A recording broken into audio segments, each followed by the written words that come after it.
gentle, pleading, almost intimate, if one does not consider the circumstances we find ourselves in. Please. Ashley will never tell a soul, and will never admit it, even to himself, but it is in that short second that his own resolve breaks.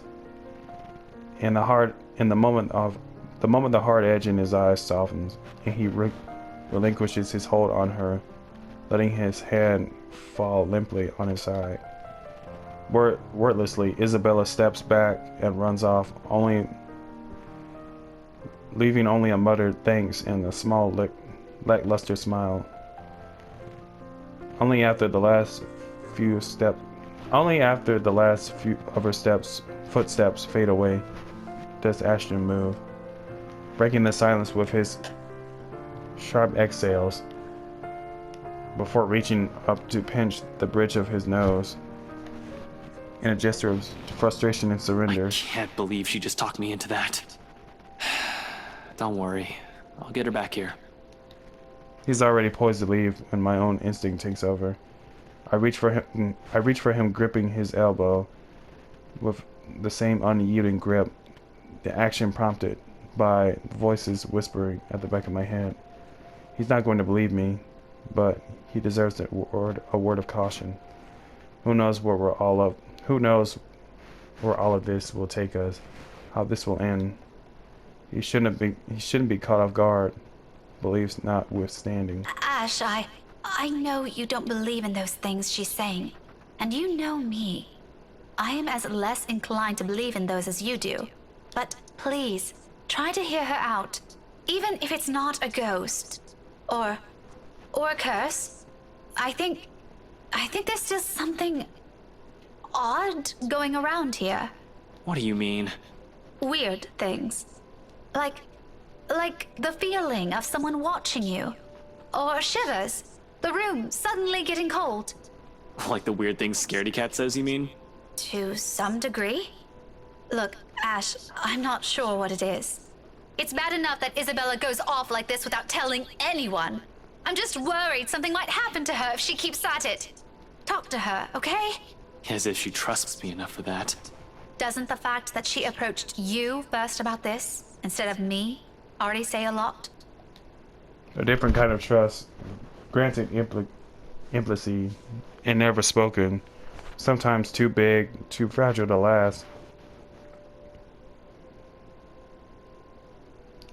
He falls silently for a moment as he turns it over in his head. In the end, he manages to offer it.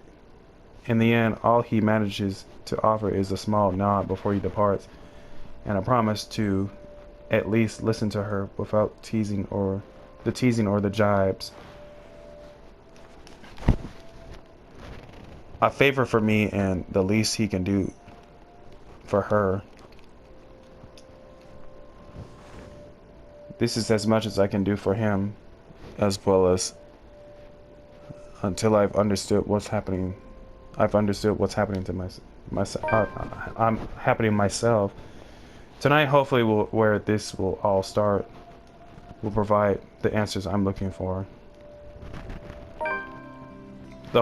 Except the whole thing's off to a bad start, and all of a sudden, whatever Isabella claims dwelling in this mansion becomes the least of my concerns.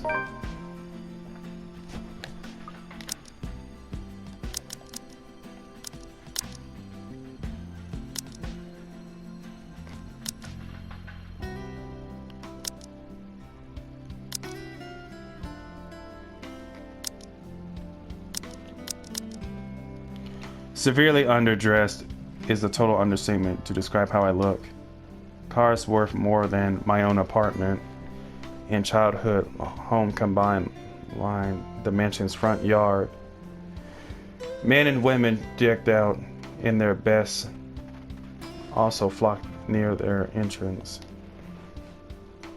Most are eager for the festivities to start, while some are simply idling about enjoying the warm afternoon sun before it sets. But once the woman standing in front of me. But once the woman standing in the front porch speaks, their undivided attention immediately shifts to her. Presumably Miss Wright, from the confident manner she holds among the present company. This despite keeping a far simpler appearance than the rest of her own guests, or not having her husband beside her.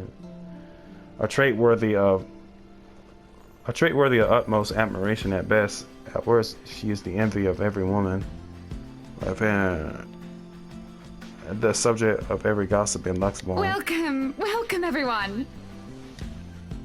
And Mom said we could have been good friends.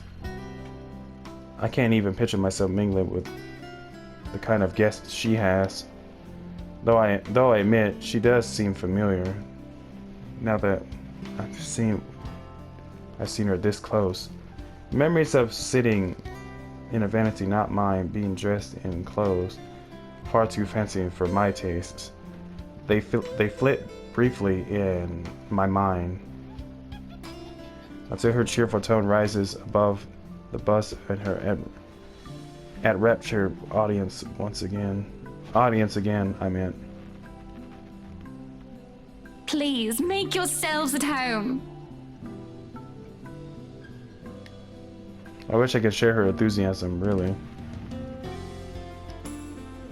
But being surrounded by all this extravagance, for the lack of a better term, merely makes me dread how the rest of the night might go.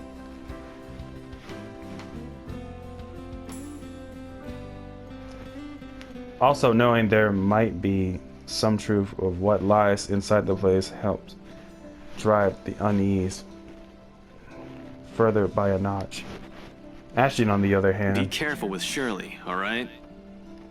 for some reason, who abhors gathering like this, he already seems right at home, standing with the air too lackadaisical as he watches the Valiant drive off with his bloody car. Can't you at least act with a bit more shame? Becca, if I find a single scratch on Shirley, there will be hell to pay. I mean, damn, I get that's your car, but damn, dude. Those guys know what they're doing. They're handling cars worth more than your precious Shirley. My disdain has likely shown behind the tone of my voice, quite possibly in the form of a grimace. He chuckles, a rare moment where mirth and amusement dance across his features. Try as I might to pull up a stern glare, I can't help but join him instead. There's something in the lightness of it. There's something in the lightness of it, in how easy this kind of interaction falls into a place when we don't let our feelings get too involved. In spite of being stuck in a situation we're not fond of, it brings back memories. However, the moment doesn't hold. All of a sudden, Ashton grows quiet. Chief? An odd expression flashes momentarily across his face, though he blinks it away before I can figure out what it is exactly. Ashton, what's... Sorry, Becca, I just saw someone I need to catch up with. Longtime friend. It doesn't help that he isn't even making an effort to spare a glance my way. When he answers, instead, they're focused at some point at the crowd. His gaze darting between people walking past us until a small frown forms his face. Oh wait, Ash! Oh, what about... This won't be long. Be careful while I'm gone, okay? I meet the smile he hastily throws my way with a frown of my own. What does he mean by that? But before I can ask, he has already turned his back from me and is walking away without a single explanation whatsoever.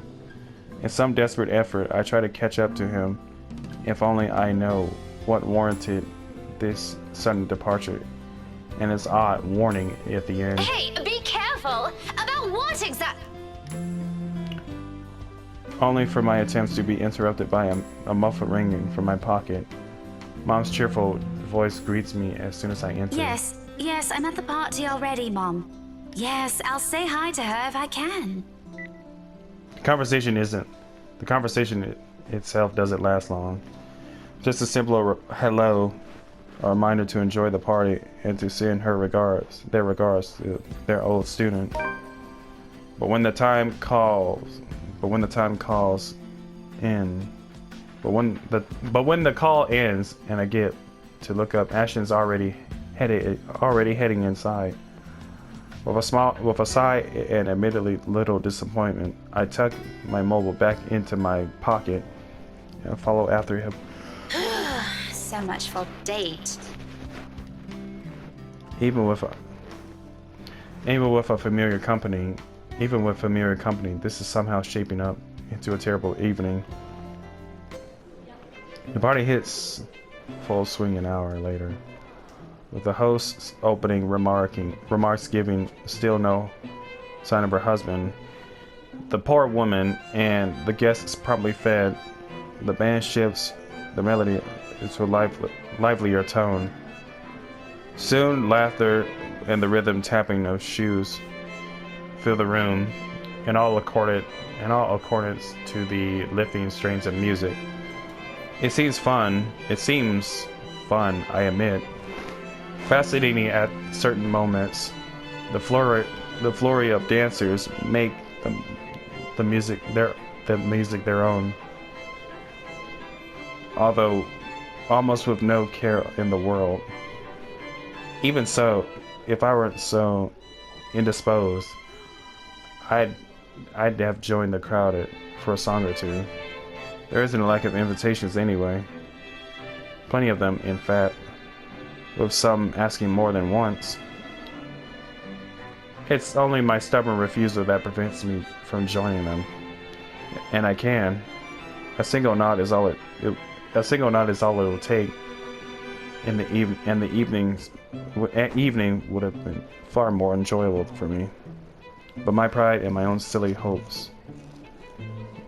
The thought of being seen with one of them by him curbs that, as much as I hate to admit it, it's a hard truth to swallow, especially when the very person at the center of it makes denial difficult.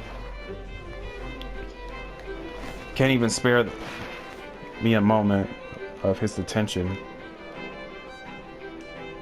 or a single glance at me whole evening. Hell, Zachary might have spoken more words to me. The big guy's busy covering the event to boot. But at least he manages to slip in a conversation or two between takes, or a small wave of his hand when he passes by. What's Ashton's excuse? He's been fitting in and out of sight the whole time. The moment he's hanging around a small group in another, he's hovering around the string band. Just a second ago, he's wolfing down some deviled eggs by the buffet table, a glass of wine in hand. The next thing I know, he's gone. If I didn't know any better, I see he only agreed. If I had known any better, I see he only agreed to come with me for another reason. I swear, the next person who asks, I'm dancing the night away with. Ashton can go fuck himself. You would catch his eye a lot better if you wore nicer clothes, don't you think? Her voice almost makes me jump. Too focused in the gobshite, wandering around the ballroom, and my own annoyance to notice. If she's heard any of the profanities I've mumbled, or she's taken notice of my discomfiture, she makes no comment on it. merely greeting me with a smile when I turn my attention to her. Miss Hannah Wright gives off a whole different air when she's not speaking to an audience.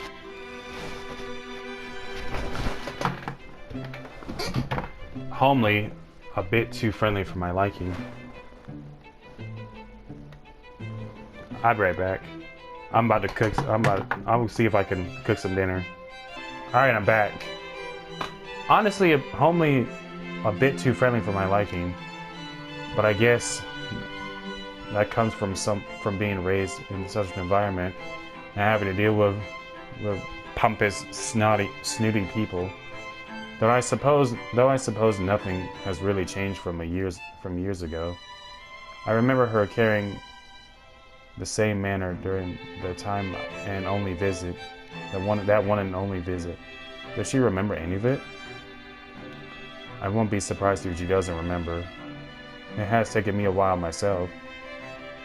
She's probably met a lot of people like little Becky throughout the years. Might have forgotten about me or my parents. People like her thrive on connections here, after all. Nevertheless, I return her smile, and awkward and stiff as it may be. Didn't realize the housewarming was going to be this fancy. I would have gone with a nice dress if I knew. Oh, you're fine, dearie. It's only really the parvenu, those who climb, that come to these parties all dolled up. Quite the black-haired beauty, isn't he? It takes me a while to realize who she's talking about, until Ashton walks by again, in close proximity than any other times he has done so far in this evening. Even without a look of acknowledgement.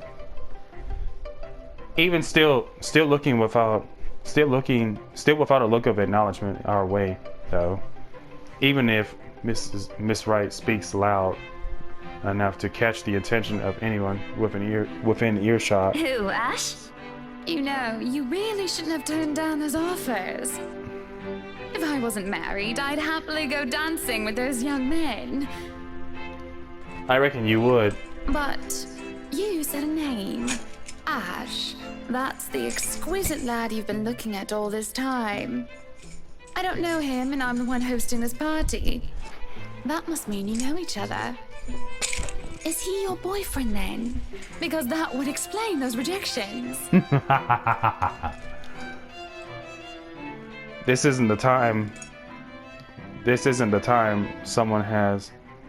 first time someone has made that assumption. Almost every student I've had in the past did. My coworkers often than not assume he is. A few of my neighbors also think we are an item. Not that Ashton has ever reacted to those. He's been quite indifferent about it, in fact. Still, the heat of the blush creeps up my cheeks. A denial ready despite wanting it to happen so badly myself. What? No, that's ridiculous. He isn't my boyfriend. At least not yet. Such a violent reaction. A simple no would have sufficed. Many here would be happy to hear it. And I haven't been looking at him. Sure you haven't. I do my best to summon a straight face, but before her good cheer... I do my best to summon a straight face, but before her good cheer, it easily falters. That's right. You've been staring. Quite heatedly, in fact. Although I'm not sure if you look like you want to kiss him or kill him. It's more the latter currently. Just don't go murdering him on my property. I don't want to walk into a room and suddenly find a body there. Well, you might find a body, but it's not Ashton's. It's infectious. It's infectious in a way. No sooner I find myself enjoying our chat more than I've imagined to. Although her attention briefly wavers at one point, she remains a good companion. Even more once I've mentioned who my parents are, her face quickly lightens up. and fondness graces her face despite the meeting from several years ago being a short one. But of course, there are some things we can't really avoid talking about. After all, this is one of those few things I remember her asking me the moment she spotted little Becky in the room. Do you have a boyfriend? In retrospect, it's an odd thing to talk about as children when there are loads we could have started with. Yes, oh, I remember you. You were the cutest little thing with glasses. And when we met, you were having boy troubles with this lad called something with an A. I still believe I have the clothes she gave me. Chosen. I believe I still have the clothes she gave me. Chosen. Also, I could oppress him. And even back then, Ashton has always been denser than a rock. And that one attempt to get him to notice backfired spectacularly. Sure, he's keen, a detective for heaven's sake, but feelings, more often than not, escapes him. What was it again? Aaron, Alan, Adele, Albert, Alexander, Andrew? Which makes this whole talk all the more embarrassing. And the more names she could list off, the more my discomfort grows until my smile turns into a grimace. What would she think of me? Well, here she is married to a man she probably loves at that. Well, I'm stuck here at the same place, yearning for the same person. Ashton! Ash!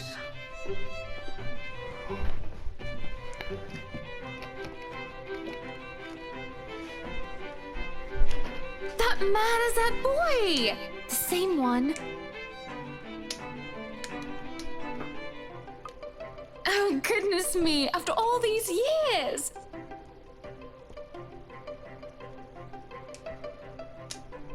I can see why, though. He's quite dashing. You don't really need to announce it to everyone within earshot, you know? Keep it down. I'm so sorry, but it really is cute. She says that, but for a short moment, a hint of pity flickers in her eyes. I take that as a chance to change the subject before any more can be said over the matter. Be right back. All right, I'm back.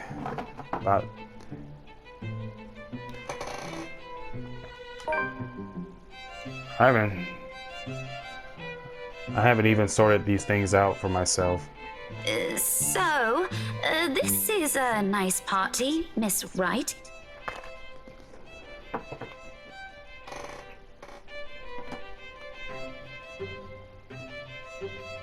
Though, to be frank, I doubt she'll be so willing to pass this up.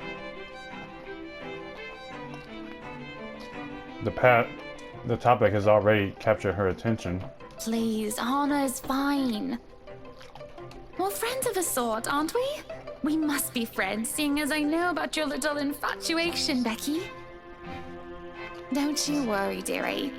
You'll have your happy ending yet. Someday. I'm not too concerned about that, am I? That's not what I'm looking for. Oh? And what makes you think that? Doesn't everybody want their happy ending? Facts. The idea of happy endings sounds like they're just for fairy tales. And they are, sorta. I don't think you can just sit around, trapped in some tower and hope for the best. Right. If you love them, you have to fight for it, right? You're not just going to sit there and hope that everything will just fix itself on its own. Like everything, you have to work at it.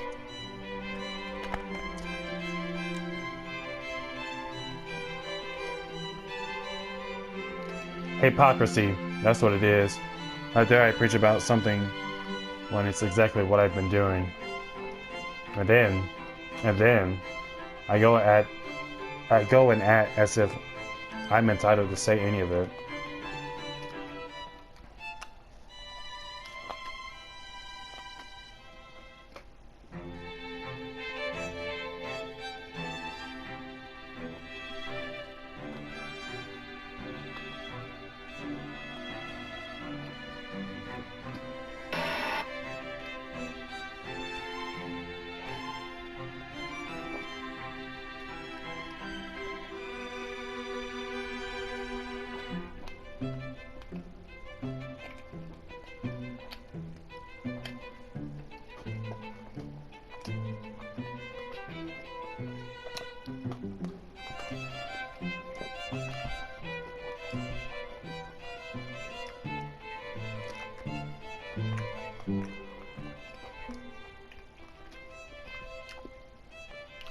That by virtue of us growing up together he must have returned whatever I feel for him. He must return whatever I feel for him. That he's not allowed to bring another look because I'm the one who has stayed by his side the longest. When in the first place, Ashton has always been his own person. This is something I cannot force on him. I can only hold on to these. I'll take care of it. Take care of it until the time comes I can confess it to him. If he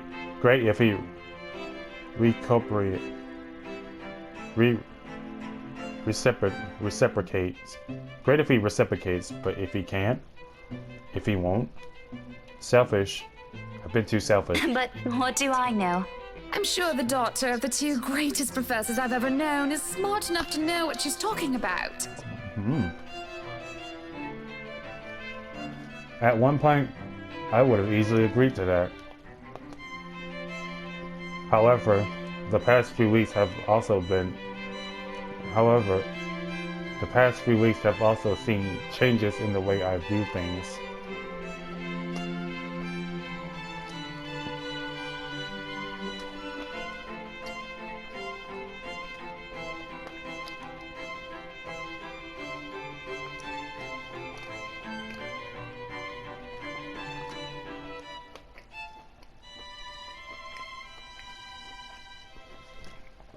As nice as these things sound, it turns out whatever I previously know may not even be true for other people or for myself.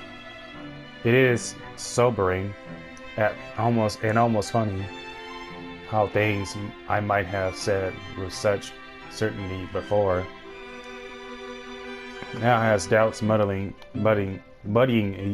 each of them. But there will be a time to mull about these later, because when a hush suddenly descends in the room, a whole different issue rears. Especially when fucking Luke, strides into a now quiet ballroom, fashionably late and oozing with the same pompous mien he always carries around with him. Good evening, ladies and gents. Oh, yeah. Enjoying the party? Yeah. I hope I'm not too late in welcoming you all to the right mansion. Not before. Before long, Hannah leaves my side and joins him. It doesn't take a genius to piece it all together. Welcome one and all to our humble abode. Tonight, if you have yet to find yourself in your roles, you are our ladies and lords of the court of your king and queen, if you would excuse my presumptuousness. So, enjoy the feast that has been laid out for your senses, as we only allowed the best to be served. Enjoy the rest of your night, everyone!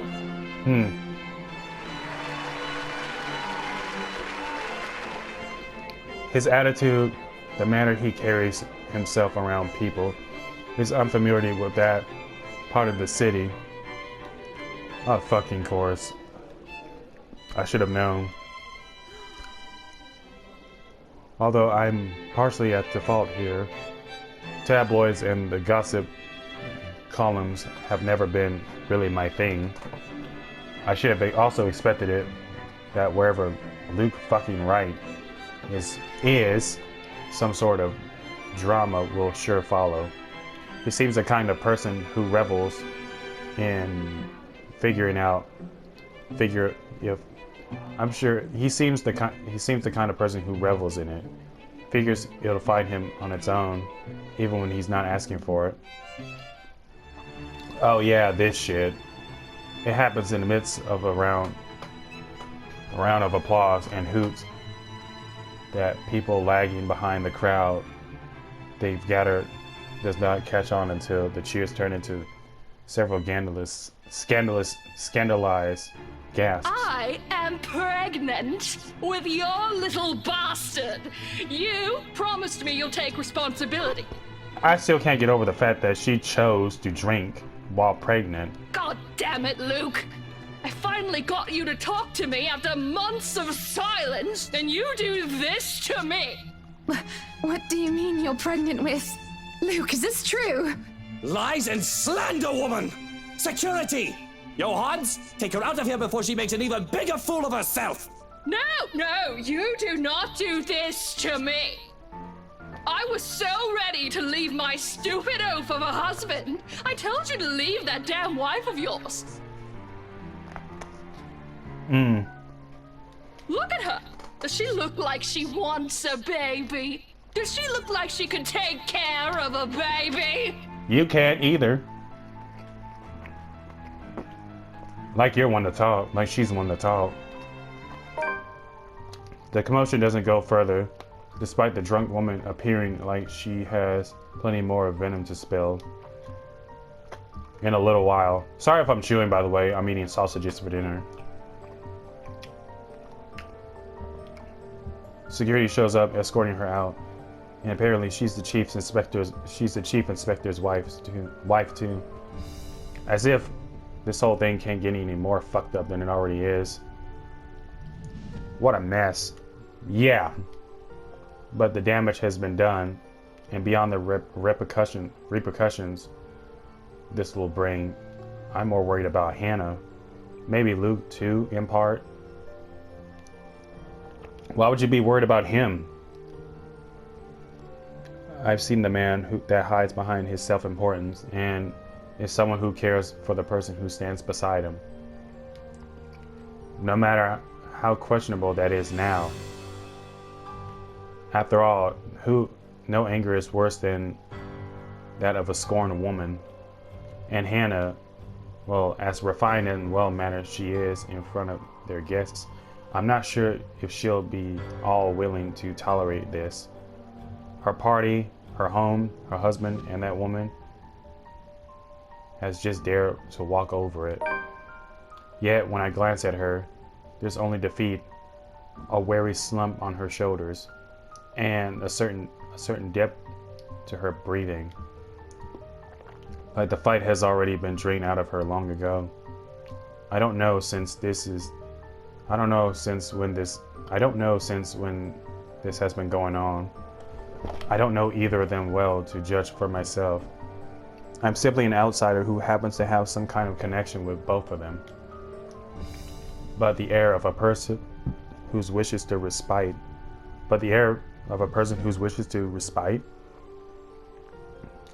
it's all too easy to see it in her as she quietly watches the commotion carry on around her. In a moment before I can think it through, I'm pulling her to the side and waving at Zach over us. Becca, this is a real hey, Miss Wright. Hello, Zachary. I told you to call me Hannah. Did I not? Yeah, you did.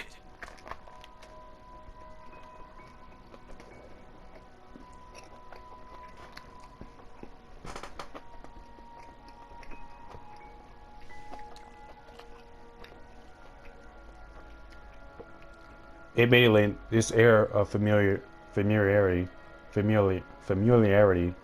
catches me off guard.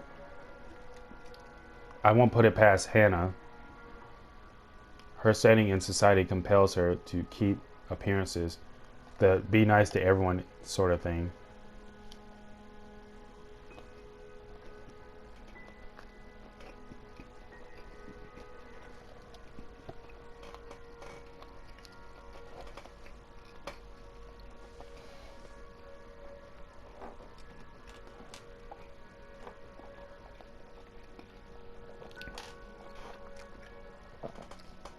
While Zach's growing client base sometimes call for rubbing elbows with the rich and famous, although from the way it appears, this one seems to go beyond maintaining a facade or work. I wonder how this friendship came to be. I'd ask, but we're starting to attract more curious eyes. Most of them are probably searching for more gossip, something to add fuel to the fire.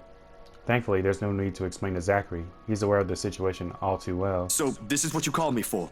We gonna get Hana out of here? That'd be great. Soon he's leading the three of us out of the ballroom. Anyone who dares speak or approach our way, I shut it down with a sharp glare. A few steps in and we're out. A few steps in, we're out. Away from the commotion and the suffocating tension. I don't stay long with them though. Even if I want to, Ashton's still somewhere in the crowd. I've got to get back to him. I've got to get back for him. I've got to go back for him, at least. No matter how much the idea of that alone sends an unpleasant twinge in my stomach. Hey, I gotta go back in there. Completely forgot my bag like an airhead, and I'll see if I can tag Ash on the way out. You'll be fine here, right, Hana? Not to worry, dearie. I'll just be right here. Zach will be with you if you need anything. Besides, it seems Zach can handle this without another person helping out. In fact, for some reason, I've got this strange impression that I might be intruding on something if I elect to remain. Better to entrust this with someone she's comfortable with. And though it may be a little inappropriate considering what has transpired, a smile worms its way through to my lips as I leave. Good on them, I suppose. Chatter has exploded throughout the whole ballroom once I return. Rory murmurs, clicking of tongues, and inappropriate gossip filters through the thick tension in the room.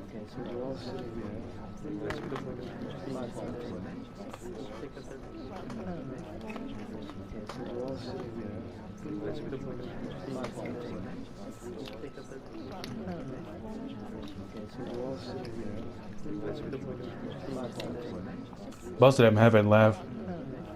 Most of them haven't even left the premises, and they're already talking about it. Tomorrow it will be on the news for sure. Even in every local broadshell and tabloid in Luxmore. No wonder Luce in deep into damage control. With the scandalous woman gone, he has turned his attention on the media covering the event. Though so far, he isn't faring well in the cleanup department. Now, people, we all know the drill. I'm sure you're all itching to get a start on those articles. Good thing Zachary isn't here. I can imagine a word of his temperament dealing with someone like him. But if I read one word, see one picture about this come morning, even a single shot of the bloody wine glass the harlot held, you will all lose more than your jobs. Luce diatribe goes on for another few minutes, after which he excuses himself out of the area. There's a brief lull, a reluctant pause before the place comes to stir again, but shortly the buzz returns. Dancers have once again taken the floor, and their guests excited to talk begins anew. But I couldn't care less about any of this now. Simply standing in the middle of it already gives me a headache.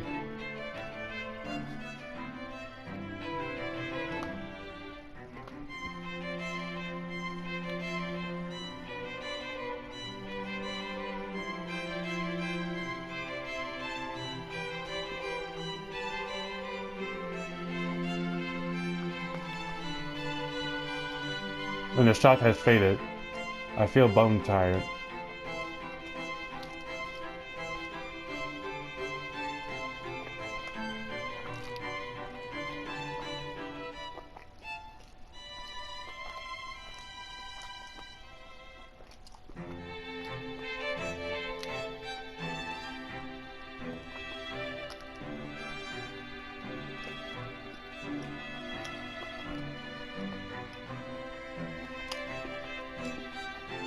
I've accomplished nothing of what I've come here for, and apparently Ashton's disappeared sometime during the commotion. I'm not sure what pisses me off more.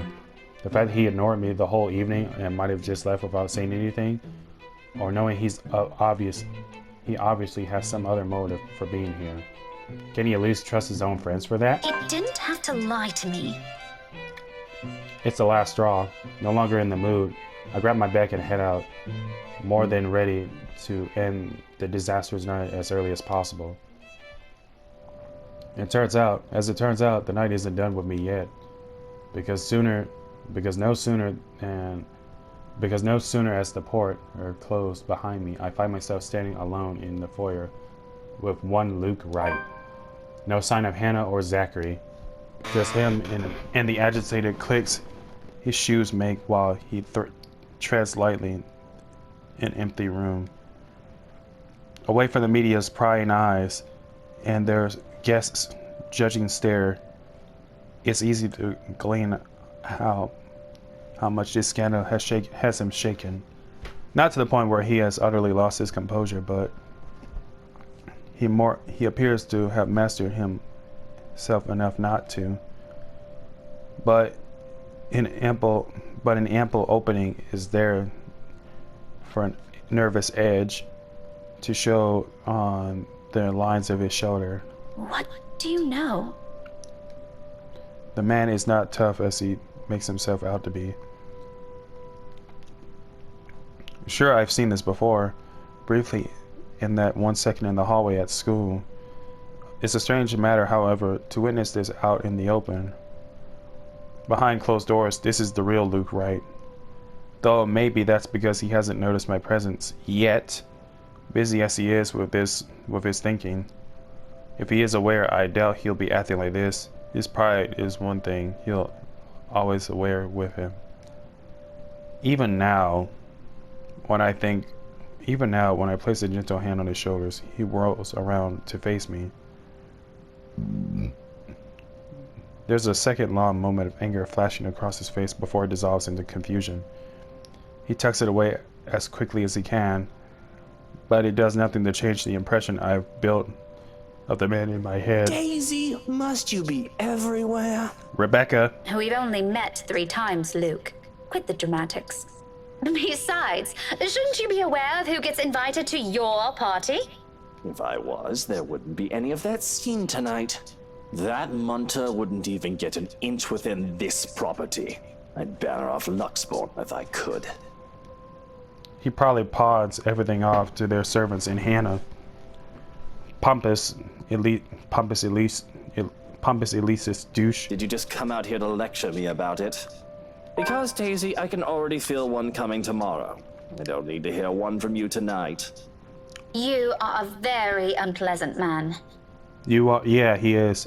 So I've been told. Will that be all? If so, I suggest you go back and join every bloody goss in that room. Not everything. And as unpleasant and frustrating talking with this man is, he deserves the benefit of the doubt at least. The questions and criticisms aren't lacking, of course.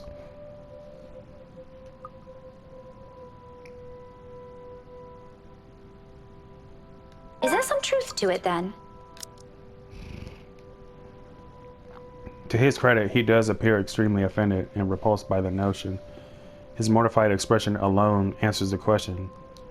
But I want to hear it from him, and even if he takes nothing short of a derisive tone just to answer that. Daisy? Oh, Daisy. If it is his kid, then yeah, he should take some responsibility. If not, then oh well. If you believed every scandal that came along, I'd have 100 children already. But you did sleep with Marianne, though, so... Do me a favor and give me a break. I get enough of this false shite from the tabloids. Well, I'm sorry for asking. I just wanted to hear it from you, douche. And now that you've heard it, does it change anything? Kinda. Are we going to start seeing miracles now? A solution to poverty? Pigs flying in the sky! Is some friendly concern such a hard thing to comprehend for you? He pauses at that. Suddenly he doesn't know what to do with he doesn't know what to do with his hands. And at the end, simply stuffs them back into his pockets and sulks. I'm not too shocked that it has caught him off guard. There probably aren't many people who would tell him that. He's a difficult man to get along with. Zachary probably won't want to be anywhere near him. Yeah, he has his reasons, despite the man having the patience of a saint. Ashton he could tolerate, maybe, though I highly doubt he can keep up with Luke. Dealing with him requires more than patience. It's a huge mystery why I still bother.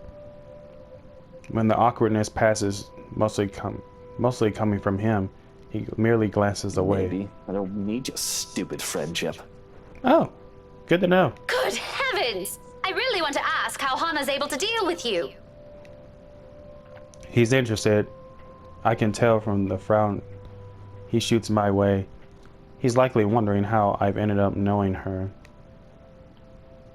I'd humor him any other day, probably tease him about it, and keep him guessing just to annoy him if I'm in a good mood. But my own patience is nearing its end. After the whole fiasco with him, after the whole fiasco here, and now him. He won't even answer my question properly, so why should I answer his? Moreover, there are other matters more important than that. His marital problems first and foremost, his attitude right follows after. Concerns aside, I can't help with those. Those are things he can only fix, and it's definitely not It's definitely not by standing around here. So with a slight wave of my hand, I end it right there and walk away from him. Although I can't resist the urge to glance back before I leave. If only to have one last look at the man he really is. But the instant I turn my gaze on him, I see it. Oh, what the fuck? Looming over his shoulders, drawn to him like a moth to a flame. Like the first time I've stepped inside this place in search of Isabella. He was there too, wasn't he? That man, along with his wife, another person, Miss McCullough? And that shadow. No, a woman now. Her, no longer a dark blur. Terror rushes through every vein in my body. A crippling sensation gripping every part of me while she stares at me with a glare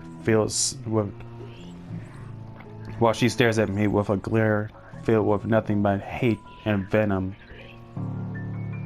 It's like staring at the eyes of a woman I've unknowingly robbed of something precious.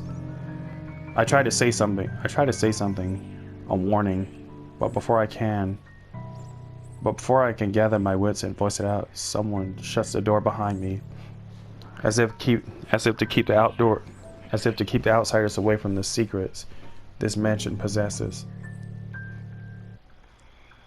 A brush of fresh air against my cheeks does little to dampen the chill in my spine.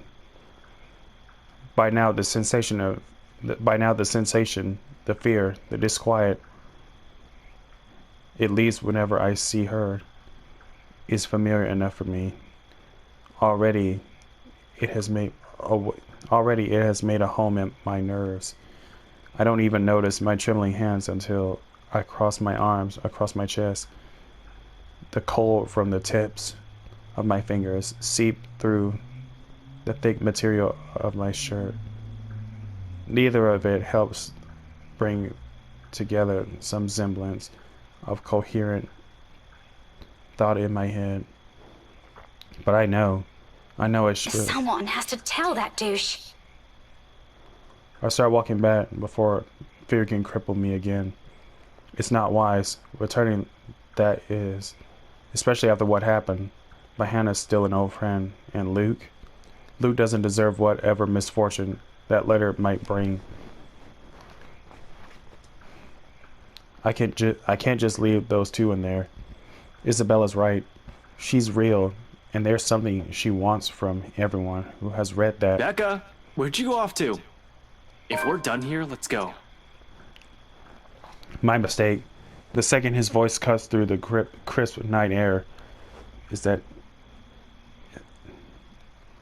I've allowed my annoyance to get the better of me. Fuming, purpose forgotten, I whirled around and marched towards him. One accusation after another piles up at the tip of my tongue, ready to be hurled at any moment. There's no hesitation holding me back when I fling at him. That straight face he keeps, and as do I, so it doesn't help temper my temper either. It only makes me want to slap more sense into him. Shouldn't I be the one asking you that? Becca, I've been waiting here the whole time since that mess in the hall. I told you I hate parties like... And before that, where have you been the entire evening? Right then and there, I might have forgiven him if he showed some ounce of remorse for leaving me like that. Maybe he could have looked away, giving me a sign that my assumption might be right. He doesn't even need to put them into words. A small gesture of confirmation is all I need. Rather, I get this same impassive look. He does that whenever he can't disclose anything, I meant. He does that whenever he's lying. In the face of it, amidst the thick tension, a frustrated huff is the only thing I can summon. Be that way. Fine. Suit yourself. No more words. After everything I've seen and heard tonight, I'm already too exhausted for those. So without speaking any further, I simply walk past him and stump over his car. Although before I can pull open the door, he calls out, one hand outstretched, a gentle weight on my shoulder. Wait, Becca. He pauses, his brow furrowing and lips curving into a slight frown. I can almost see the gears turning in his head while he tries to piece together everything he wants to say. Before, perhaps, I might have waited patiently for those. He's not a man fond for using words to express himself. More often than not, any gesture of honesty will come out blunt and coarse when forced. But today, for one reason or another, I simply can't summon that forbearance. Ashton, if you're just going to waste my time again... Becca, listen. I don't know how else... That much is obvious. Why don't you just take the whole bloody night? Go on. I can wait until next year. Better yet, why don't you just keep it all to yourself like you always do? It's not like... Rebecca, will you hear me out first? Silence I can offer him. But whatever I'll believe he's about to say is still up for debate. A very long debate. I honestly don't know how else to put this. I'm aware your parents have some kind of history with Hannah Wright, and somehow you're friends with her. But you should stay away from these people for now, especially the husband. Luke. Who? Luke? His expression deepens into a scowl at my mention of the name, but whatever opinion he has, he doesn't immediately voice. Still, something about it has greatly displeased him, evident in the stiff note in his tone assumes. Yeah, he's bad news. Yeah, he is.